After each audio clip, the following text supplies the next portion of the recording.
Hello everyone, welcome to TSET. నేను మీ లింగదాస్. పోటీ పరీక్షలకి ప్రిపేర్ అవుతున్న అభ్యర్థుల కోసం ప్యూర్ మ్యాథ్స్ అనే సబ్జెక్ట్లోంచి మనము ఈరోజు వాల్యూమ్స్ అండ్ సర్ఫేస్ ఏరియాస్ అనే చాప్టర్ని డిస్కస్ చేస్తున్నాం.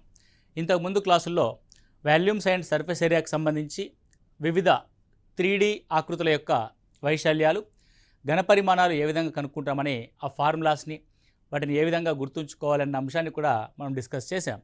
ఈరోజు కొన్ని ఎగ్జాంపుల్ ప్రాబ్లమ్స్తో కూడిన డిస్కషన్ని మొదలు పెడదాం. సో ఇక్కడ చూసినట్లయితే క్వశ్చన్, క్రమవృత్తాకార శంకు రూపంలో ఉన్న జోకర్ టోపీ భూవ్యాసార్థము 7 సెంటీమీటర్లు మరియు ఎత్తు 24 సెంటీమీటర్లు. అటువంటి 10 టోపీలు తయారు చేయడానికి అవసరమైన షీట్ యొక్క వైశాల్యాన్ని కనుగొనండి. సో ఇప్పుడు ఏదైనా ఒక జోకర్ టోపీ ఉందనుకోండి, జోకర్ టోపీ ఈ విధంగా ఉంటుంది. ఇది జోకర్ యొక్క టోపీ. జోకర్ యొక్క టోపీని తయారు చేయడానికి మనము ఒక క్లాత్ లేదంటే ఒక కార్డు ముక్కని ఏదైతే వాడతామో ఆ కాగితంకు సంబంధించి ఇది ఇలా మనకు కంప్లీట్గా కర్వ్డ్ సర్ఫేస్ ఏరియాలో ఇమర్చబడి ఉంటుంది. కాబట్టి 10 టోపీలు తయారు చేయడానికి అవసరమైన షీటు 10 కర్వ్డ్ సర్ఫేస్ ఏరియాలకు సమానం. So very simple, the sheet area is equal to, ఏదైతే మనం వాడాలనుకుంటున్నామో ఆ షీట్ వైశాల్యము 10 కర్వ్డ్ సర్ఫేస్ ఏరియాలకి సమానం. ఎందుకు? ఒక టోపీ తయారు చేయడానికి ఒక కర్వ్డ్ సర్ఫేస్ ఏరియా, 10 టోపీలు తయారు చేయడానికి 10 కర్వ్డ్ సర్ఫేస్ ఏరియాలని మనం వాడతాం. That is 10 into curved surface area అంటే పై R L.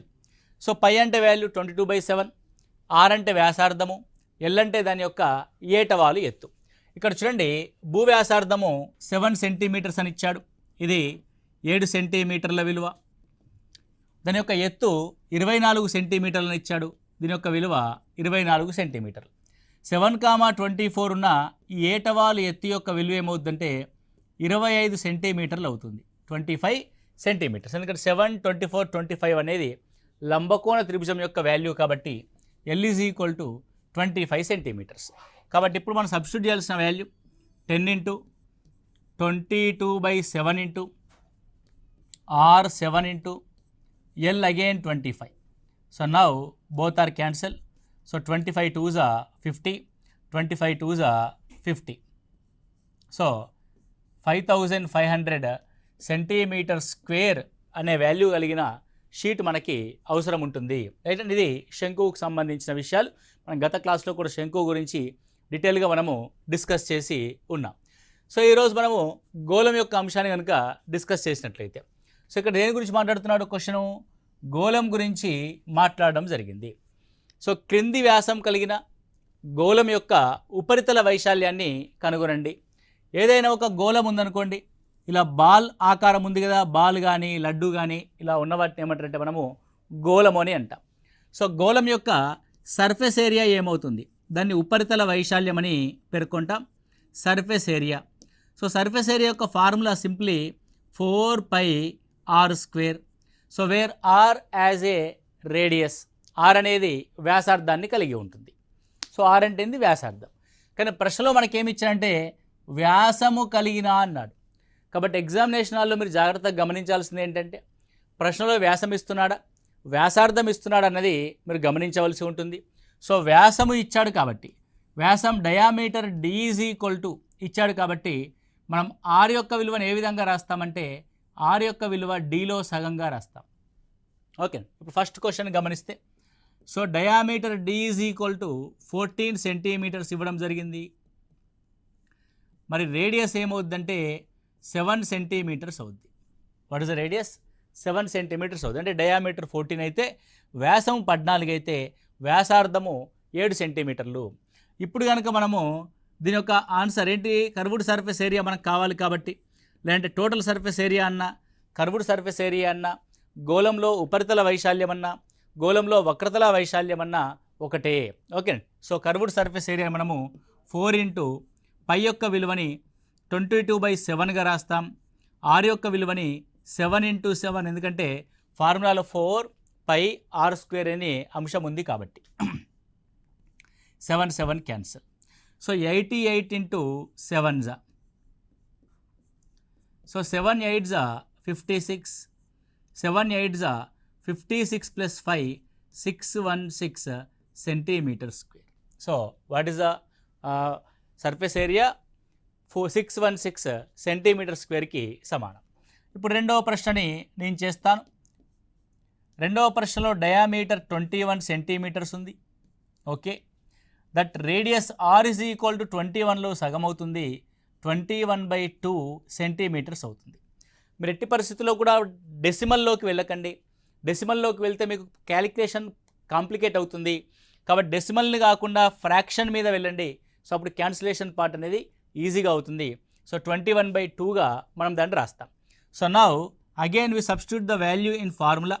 4 into 22/7, the pi value will be 22/7, r square 21/2 into 21/2.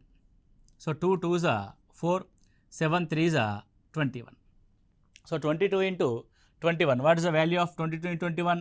So 441 and 21. So let's see. So 21 2s are, it's a 42, 4, 21 2s are 42 plus 4, 462 into 3. Now 3 2s are 6, 3 6s are 12, 3 4s are 12.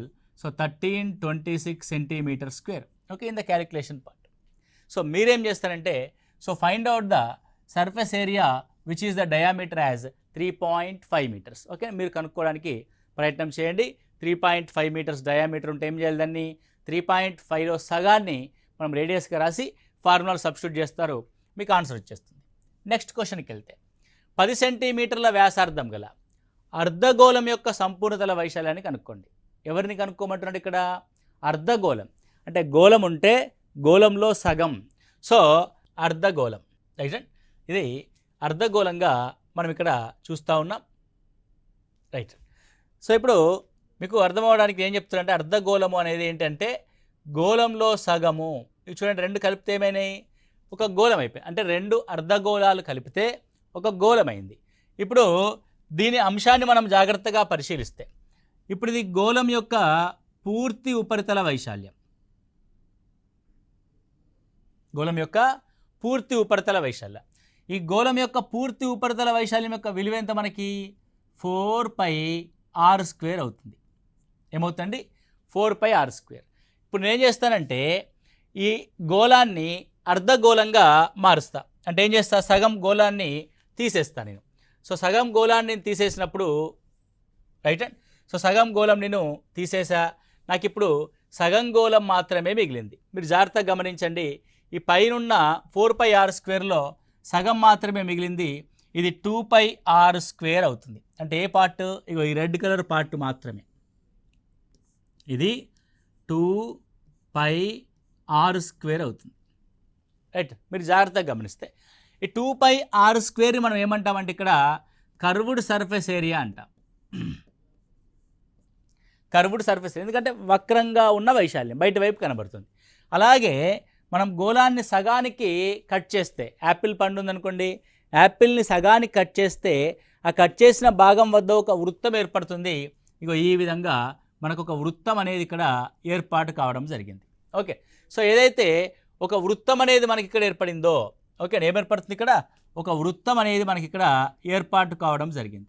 కాబట్టి ఏర్పాటైన ఈ వృత్తం యొక్క వైశాల్యాన్ని కూడా పరిగణలోనికి తీసుకుంటే, ఏర్పడిన వృత్తం యొక్క వైశాల్యాన్ని కూడా పరిగణలోనికి తీసుకుంటే, కర్వ్డ్ సర్ఫేస్ ఏరియా పైన వైపు ఏర్పడిన ఒక వృత్తం యొక్క వైశాల్యము రెండూ కలిపితే మనకేమవుతుందంటే టోటల్ సర్ఫేస్ ఏరియా అవుతుంది. The total surface area is equal to 3πr². కాబట్టి ఒక అర్ధగోళం యొక్క కర్వ్డ్ సర్ఫేస్ ఏరియా 2πr², దాని పైన ఏర్పడిన వృత్తం యొక్క భాగాన్ని కూడా కలుపుకుంటే టోటల్ సర్ఫేస్ ఏరియాని మనము 3πr²గా మనం రాయడం జరుగుద్ది. క్వశ్చన్ ఏమన్నాడు? 10 సెంటీమీటర్ల వ్యాసార్థం గల అర్ధగోళం యొక్క సంపూర్ణతల వైశాల్యాన్ని కనుగొనండి. సంపూర్ణతల వైశాల్యం అంటే టోటల్ సర్ఫేస్ ఏరియా అంటున్నాం మనం. కాబట్టి ఇప్పుడు ఈ సంపూర్ణతల వైశాల్యం యొక్క ఫార్ములా మనకి ఏమైంది? 3πr² అయింది. కాబట్టి ఆరుని తీసుకొచ్చి ఇందులో సబ్స్టిట్యూట్ చేస్తే సరిపోతుంది. కాబట్టి సో 3 × π × r² అంటే 10² 10² అంటే 100 3s 300π సెంటీమీటర్ స్క్వేర్ అని రాస్తాం. ఎందుకండి పై రాశారు? 22/7తో క్యాన్సిల్ చేయొచ్చు, నో ప్రాబ్లం. కానీ ఆప్షన్స్లో ఎక్కువగా ఇట్లా 300 పై సెంటీమీటర్ స్క్వేర్గా ఉండడానికే అవకాశం ఉంటుంది. ఒకవేళ లేకపోతే 300 ఇంటూ 22/7ని వాడినా సరిపోతుంది. లేదంటే పై యొక్క వాల్యూని 3.14గా తీసుకొని వాడినా కూడా సరిపోతుంది. Okay, right. So next question చూస్తే, ఉపరితల వైశాల్యము 154 చదరపు సెంటీమీటర్ ఉన్న గోళం యొక్క వ్యాసార్థాన్ని కనుగొనండి. ఎవరి యొక్క వ్యాసం అడుగుతున్నాడు? గోళం యొక్క వ్యాసాన్ని అడిగాడా? వ్యాసార్థాన్ని కనుగొనండి అంటున్నాడు. ఫస్ట్ ప్రశ్నలో దేని యొక్క ఏ కొలతని కనుక్కోవాలి? గోళం యొక్క వ్యాసార్థం కనుక్కోవాలి. ఓకే, వ్యాసార్థం అంటే మనం కనుక్కోవాల్సింది r ఎంత. మరి ఏ ఇన్ఫర్మేషన్ ద్వారా కనుక్కోవాలి మనము? ఉపరితల వైశాల్యం ఇచ్చాడు కదా, ఉపరితల వైశాల్యము ఇన్ఫర్మేషన్లోంచి ఆర్ని కనుక్కోవాలి. ఉపరితల వైశాల్యం అంటే ఏంది? గోళానిది 4πr² యొక్క విలువ 154 చదరపు సెంటీమీటర్లుగా ఇవ్వడం జరిగింది. సో నౌ నీకు కావాల్సిన ఆర్ ఇక్కడ ఉంది కాబట్టి మిగతా వాల్యూ సబ్స్టిట్యూట్ చేసి ఆర్ని మనం ఫైండ్ అవుట్ చేయవచ్చు.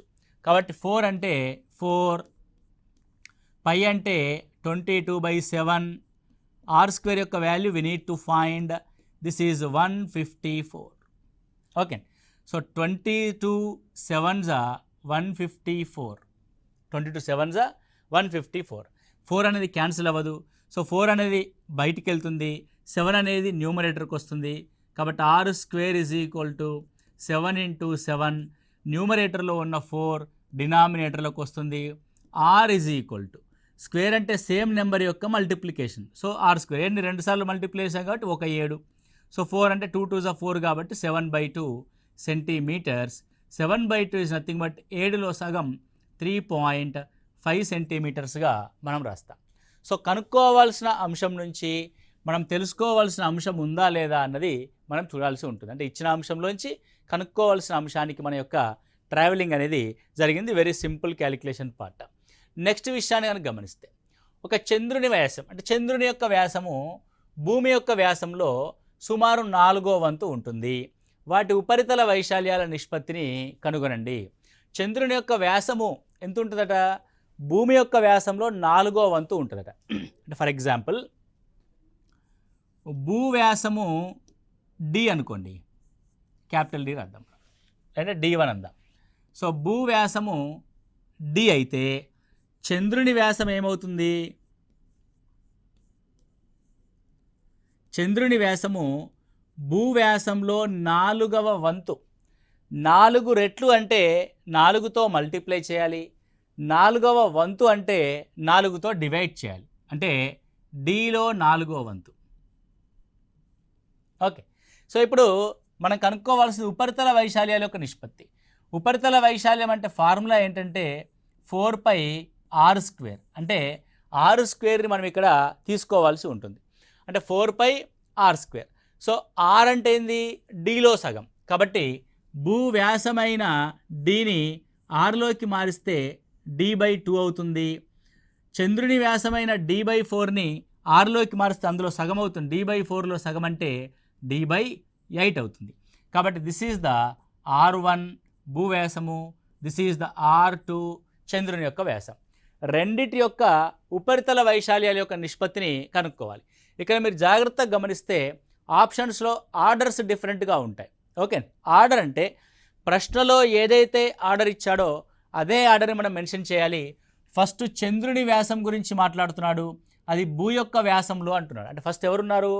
చంద్రుడు ఉన్నారు, తర్వాత భూమి ఉంది. కాబట్టి మనం చేసే లెక్క కూడా చంద్రుని యొక్క ఉపరితల వైశాల్యాన్ని భూమి యొక్క ఉపరితల వైశాల్యంతో కంపేర్ చేయాలి. ఎందుకంటే రెండు ఆప్షన్స్ రివర్స్లో ఇస్తాడు, అట్లా మనం మార్క్ పోగొట్టుకునే అవకాశం ఉంటుంది. కాబట్టి క్వశ్చన్లో ఏదైతే ఆర్డర్ మెన్షన్ చేయబడిందో అదే ఆర్డర్లో మనం ఆన్సర్ చేయాలి. చంద్రుని యొక్క ఉపరితల వైశాల్యం. సో ఎవరి యొక్క ఉపరితల వైశాల్యము? చంద్రుని ఉపరితల వైశాల్యం. నెక్స్ట్ దేని యొక్క ఉపరితల వైశాల్యం కంపేర్ చేయాలి? భూమి ఉపరితల వైశాల్యంలో కంపేర్ చేయాలి. రైట్. సో చంద్రుని ఉపరితల వైశాల్యం అంటే 4πr²లో 4π చంద్రుని యొక్క ఆర్ని సబ్స్టిట్యూట్ చేస్తే d/8 స్క్వేర్ కాబట్టి d²/64 నిష్పత్తి అన్నాడు కాబట్టి నిష్పత్తి సింబల్ 2 డాట్స్. భూమి యొక్క ఉపరితల వైశాల్యం సేమ్ థింగ్ 4πr. భూమి యొక్క ఆర్ ఎంత d/2, దాని యొక్క స్క్వేర్ అన్నాడు కాబట్టి d²/4. Okay right. రెండు వైపులా పై క్యాన్సల్, రెండు వైపులా d² క్యాన్సల్, ఇక్కడ 4కి 4 క్యాన్సల్, ఇక్కడ 4 1s 4 16s.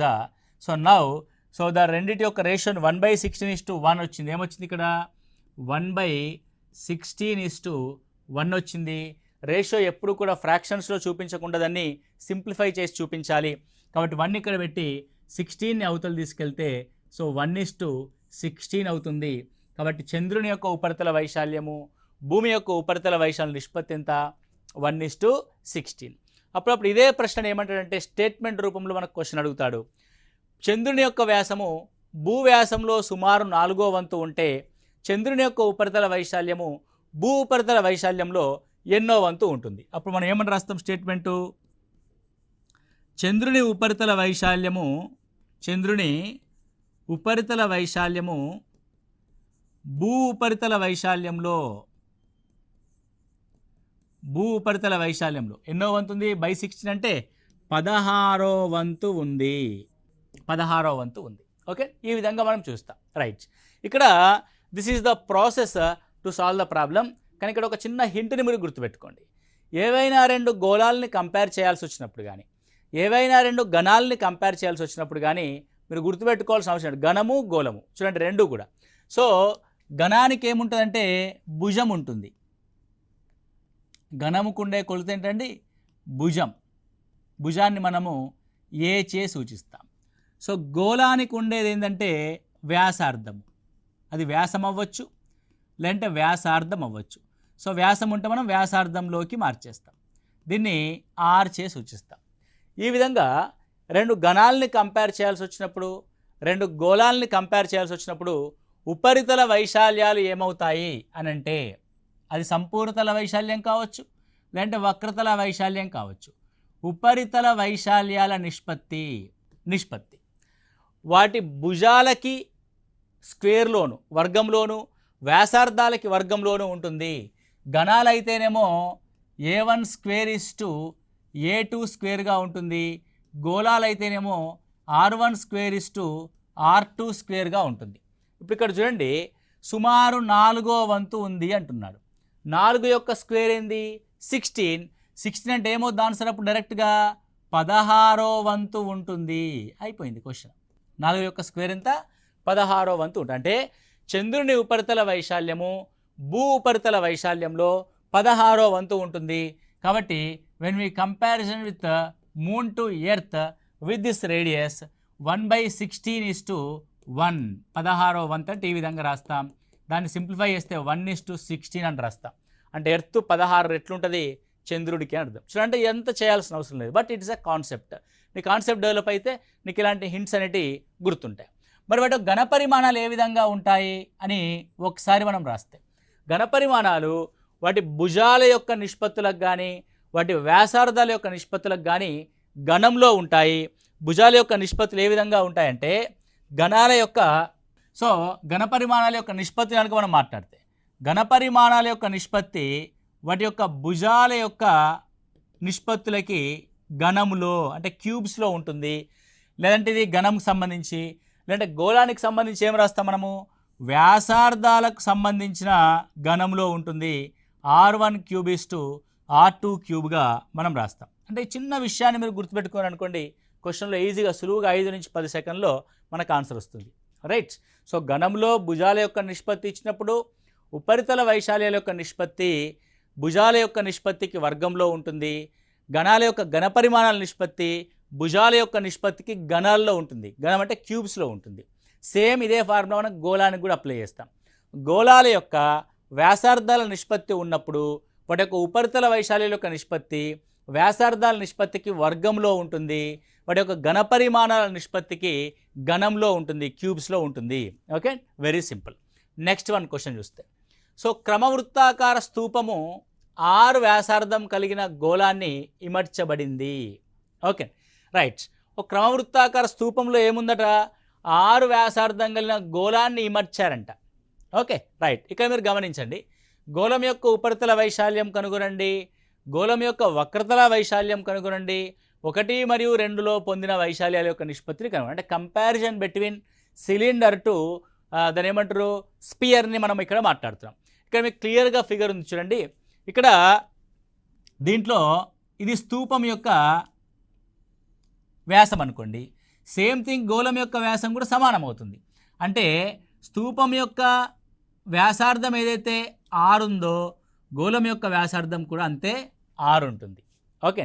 And second thing, ఇక్కడ స్తూపం యొక్క ఎత్తు గురించి మాట్లాడితే, సో స్తూపం యొక్క ఎత్తుని కనుక మనం కన్సిడర్ చేస్తే ఇది గోళం యొక్క వ్యాసానికి సమానంగా ఉంది. ఇటు నుంచి ఇక్కడికి r, ఇక్కడ నుంచి ఇక్కడికి r, రైట్. సో రెండు విషయాలు ఇక్కడ మనం చూద్దాం. ఒకటి గోళం గురించి మనం మాట్లాడదాం, గోళం. ఇంకొకసారి స్తూపం గురించి మనం మాట్లాడదాం. గోళంలో ఉండే కొలత ఓన్లీ వ్యాసార్థం మాత్రమే r, స్తూపంలో ఉండే కొలత వ్యాసార్థము r = కూడా r, ఎందుకంటే రెండింటి యొక్క వ్యాసార్థాలు సమానం. కానీ ఇందులో హైట్ అనే కొలత ఉంటుంది h, స్తూపం యొక్క ఎత్తు. చూడండి, స్తూపం యొక్క ఎత్తు దేనికి సమానము? గోళం యొక్క వ్యాసానికి సమానము. గోళం యొక్క వ్యాసం అంటే 2r, అంటే h వాల్యూ ఏం తీసుకోవాలంటే ఇక్కడ 2rగా తీసుకోవాలి. నౌ గోళం యొక్క ఉపరితల వైశాల్యము ఎంత?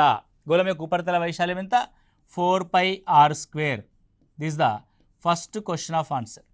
నెక్స్ట్, స్తూపం యొక్క ఉపరితల వైశాల్యం ఎంత? Second question. ఓకే, స్తూపం యొక్క వక్రతల వైశాల్యం. వక్రతల వైశాల్యం అంటే ఏం రాస్తాం మనము? 2πrh అని రాస్తాం. So 2πrh was 2r, 2 2 is 4, 4πr². అంటే r వ్యాసార్థం గల ఒక స్తూపంలో గనక గోళాన్ని పూర్తి స్థాయిలో ఇమర్చితే, అంటే కంప్లీట్గా స్తూపాన్ని ఆక్యుపై చేసేటట్టుగా ఒక గోళాన్ని కనుక ఇమడిస్తే ఆ రెండిటి యొక్క ఉపరితల వైశాల్యాలు సమానమయ్యాయి. రెండిటి యొక్క ఉపరితల వైశాల్యాలు సమానమయ్యాయి. కాబట్టి గోళం యొక్క ఉపరితల వైశాల్యము 4πr², స్తూపం యొక్క ఉపరితల వైశాల్యము 4πr². రెండింటినీ క్యాన్సల్ చేస్తే వాటి యొక్క నిష్పత్తి 1:1గా వచ్చింది. Okay, very simple analysis, right. ఈ విధంగా రెండింటి కంపారిటివ్ వేలో మనకి క్వశ్చన్ అడగడం జరుగుతుంది, రైట్. Next question. సో క్రింది వ్యాసార్థం కలిగిన గోళం ఘనపరిమాణాన్ని కనుగొనండి. సో మనకు గోళం యొక్క ఘనపరిమాణం ఫార్ములా ఐడియా ఉండాలి. The volume of sphere. So గోళం యొక్క ఘనపరిమాణం ఏమవుతుంది అని అంటే 4/3πr³ అవుతుంది. 4/3πr³ అవుతుంది. సో కింది ఇచ్చింది వ్యాసార్థము, అంటే r యొక్క విలువలే ఇవ్వడం జరిగింది.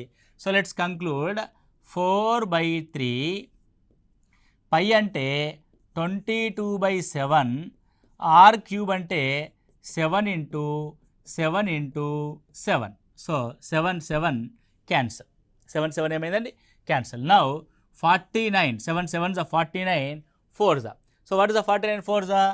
4 9s are 36, 4 4s are 16 plus 3, 19, 196/3 cm³. 196/3 cm³. So this is the first question, which is the radius r = 7 of a volume of sphere. The second one కనుక గమనిస్తే, రెండవ అంశాన్ని మనం పరిశీలిస్తే, for that second thing the radius as given 0.63 meters. So 0.63 meters r అయినప్పుడు దాని యొక్క ఘనపరిమాణం ఏమవుతుంది? 4/3πr³. ఓకే, సో 4/3, π అంటే 22/7, r³ అంటే 0.63 అన్నాడు కాబట్టి 63/100. నేను ఏం చేస్తానంటే 0.63 మీటర్స్ అంటే అర్థం 63 సెంటీమీటర్లు కానీ రాసుకోవచ్చు కదా. అంటే my units in the centimetre వస్తాయి, no issue. Okay, so 63 × 63. So 63 సెంటీమీటర్లుగా మనం రాయడం జరిగింది. సో 8 9 63. ఓకే, నెక్స్ట్ 3తో క్యాన్సిల్ అవుతాయి. 3 2s are 3 1s are, right. So 22 × 1 చేయండి, తర్వాత మిగిలినవి మనం క్యాలిక్యులేట్ చేసుకోండి, ఎంతో కొంత వస్తుంది. So 22 × 1, 21 2s are 42, 21 2s are 42 + 4 462 into, అంటే 22ని 21ని మనం మల్టిప్లై చేసినాము అయిపోయింది. ఇప్పుడు 63 ఇంటూ 9 చేయండి. సో 9 3 జా 27 అంటే 2, 9 6 జా 54, 9 ఆరులో 54 plus 2 56 into 4. Again you take it as a 4 times. So 462 into 4 ఏళ్ళ 28, 2 పైకి. సో 4 6 జా 24 ప్లస్ 2 26, 4 5 జా 20 ప్లస్ 2 2268 సెంటీమీటర్ క్యూబ్గా మనం రాస్తాం. అంటే సంథింగ్ 462 ఇంటూ 2268 సెంటీమీటర్ క్యూబ్ ఉంది. జస్ట్ దీన్ని మీరు క్యాలిక్యులేట్ చేసి రాసుకోండి, పెద్దగా ఇంపార్టెంట్ ఏమి కాదు. ఒకవేళ దీన్ని ఆప్షన్స్లో కనుక మళ్ళీ మీటర్ క్యూబ్లో ఉందనుకోండి, so what we have the value that as 462 into 2268 by centimetre అంటే 100 సెంటీమీటర్లకి 1 మీటర్. కాబట్టి దాన్ని మీటర్ క్యూబ్లోకి మార్చాలంటే బై 100 బై 100 బై 100. ఎందుకంటే ఇక్కడ నువ్వు ఎన్నిటిని మార్చావు సెంటీమీటర్లోకి? 3 సార్లు మార్చావు, సెంటీమీటర్ క్యూబ్ కాబట్టి దీన్ని మీరు ఈ విధంగా రాసుకున్నారనుకోండి, ఇది ఈజీగా మీటర్ క్యూబ్లోకి మారిపోతుంది. ఓకే, సో సెంటీమీటర్లోకి మార్చాలి అంటే బై 100, అంటే ఏదైతే 0.63 మీటర్స్ అని ఉందో దాన్ని సెంటీమీటర్లోకి మార్చాలంటే ఇంటూ 100తో మల్టిప్లై చేయండి. ఏదైతే సెంటీమీటర్లో ఉందో దాన్ని మీటర్లోకి మార్చాలంటే బై 100తో డివైడ్ చేయండి, అంటే 100తో డివైడ్ చేయండి. సెంటీమీటర్ క్యూబ్ అంటే అర్థం centimetre into centimetre into centimetre. So 3 సెంటీమీటర్లు అనేవి మల్టిప్లై చేస్తున్నాం కాబట్టి 300స్ని డినామినేటర్లో మీరు మల్టిప్లై చేసుకోండి, ఈజీగా మీకు వచ్చేస్తుంది. Okay, so this is the concept for the finding volume of the sphere. Okay right, 1కి 2 సార్లు మీరు మెన్సురేషన్ని జాగ్రత్తగా గమనిస్తూ వెళ్ళండి, ఎందుకంటే very very crucial role play చేస్తుంది ప్యూర్ మ్యాథ్స్ అనేది ప్రతి ఎగ్జామినేషన్లో. అందులో ముఖ్యంగా మెన్సురేషన్ అనేది చాలామంది అభ్యర్థులు వెనుకబడే 2 చాప్టర్స్, ఒకటి జామెట్రీ, రెండవది మెన్సురేషన్. మ్యాథ్స్ విద్యార్థులు కూడా ఈ 2 చాప్టర్స్లో కొంచెం కన్ఫ్యూజన్కి మరియు కొంత గందరగోళానికి గురవుతారు. కాబట్టి 1కి 2 సార్లు చూసుకొని జాగ్రత్తగా నోట్స్ ప్రిపేర్ చేసుకోండి. మన టీశాట్ వాళ్ళు అందిస్తున్న ఈ ఉచిత శిక్షణ తరగతుల్ని పూర్తి స్థాయిలో వినియోగించుకుంటూ మీ యొక్క పోటీ పరీక్షల్లో విజయం సాధించాలని కోరుకుంటున్నాను. Thank you, all the best.